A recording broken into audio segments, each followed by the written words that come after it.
สบายดีสบายดีทุกคนเนาะหายหน้าหายตากันไปดนเลยมื้อนี้สิมารีวิวเนาะไหมคะสิมารีวิวสินค้าเนาะคือเก่าหั่นแหละเนาะครีมทาขี้แห้ขาวโอวันชาเนาะแม่นไผ่ที่ว่าฮู้และก็ยังบ่ทันฮู้เนาะแม่นไผ่ที่เคยใช้แล้วก็ยังบ่เคยใช้อยากบอกว่าคนที่กำลังใช้อยู่ในตอนนี้คือ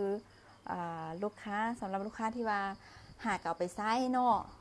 หรือว่าหากะฮู้ว่ามันดีเนาะหากะใช้บางคนอาจจะหากะซื้อไปใช้ประมาณกับหนึ่งแล้วก็แบบใช้ไปแล้วแบบขี้แห้เฮาดำเอาแท้ว่าเนาะแล้วหากะใช้ไปได้แต่กับเดียวเนาะแล้วยังบ่ทันเห็นผลอีหยังหันนะก็บ่ฟ้าวตกใจเนาะเพราะว่าบางคนมันขึ้นกับสภาพผิวของหลายๆคนนะมันบางคนกะใช้กับเดียวกะสามารถเห็นผลเลยแต่บางคนใช้กับหนึ่งก็ยังบ่ทันเห็นผลเนาะ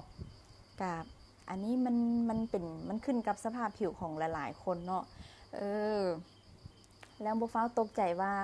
ครีมทาขี้แห้นี้มันบ่ดีความจริงแล้วครีมทาขี้แห้ตัวนี้ดีแล้วก็คักหลายเนาะบางคนอาจจะใช้หากะใช้ไปยังบ่ฮอดยังบ่เบิดกับยังบ่ทันเบิดกับซ้ำก็ยังรู้สึกว่าแบบหวังผลลัพธ์ก่อนแบบนี้หะเนาะแบบหวังว่ามีแต่จ้องท่าเบิ่งว่าปานใดอ่า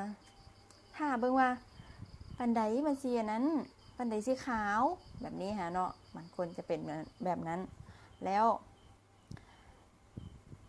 บ่ฟ้าวแปลกใจบ่ฟ้าวนั้นเนาะบ่ฟ้าวคิดว่าเฮ้ยใส่กับเดี๋ยวนึงยังบ่ขาวซ้ำแบบนี้นะบางคนก็คิดแนวนั้นแต่ว่าแม่ค้าขอบอกการันตีอยู่นี่เลยว่าเฮาเฮาบ่ต้องหวังผลลัพธ์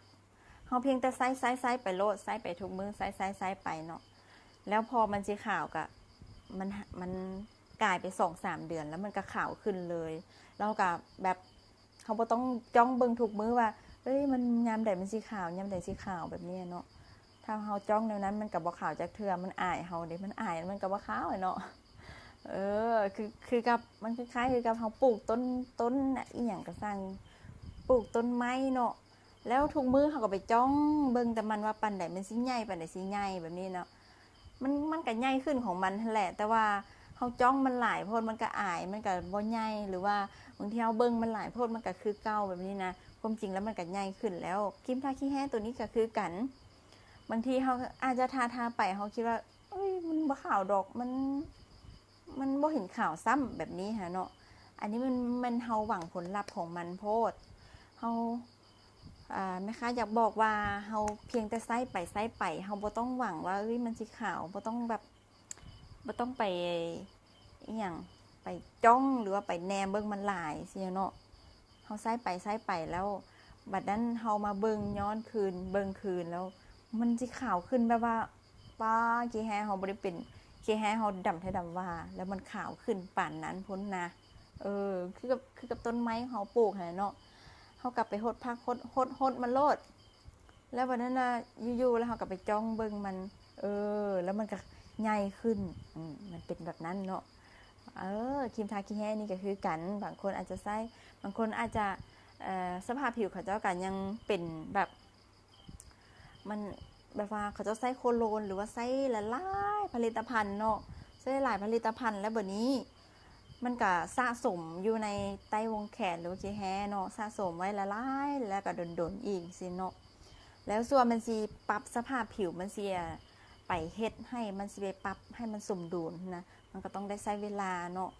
บางคนอาจจะใช้กับเดี๋ยวนึงยังบ่เห็นผลแล้วก็เลยเซาใช้แบบนี้มันก็บ่ขาวเนาะต้องใช้ไ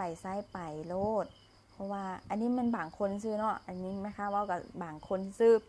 แต่ส่วนหลายแล้วเขาจะใช้กับเดี่ยวเขาจะก็เห็นผลแล้วเนาะอันนี้ว่าถึงคนที่ว่าขี้แห้ดำอีหลีแล้วก็แบบว่าสภาพผิวเขาเจ้าก็แบบมันน่าเป็นห่วงนี่เนาะใส่กับเดี่ยวกันยังไม่ทันเห็นผลก็ใส่ไปแล้วก็พยายามรักษาขี้แห้เฮาเนาะพยายามเฮาใส่ตัวนี้แล้วเฮาบ่ต้องใส่โลออนตัวอื่นปนเลยเนาะเฮาเพียงแต่ใส่ครีมทา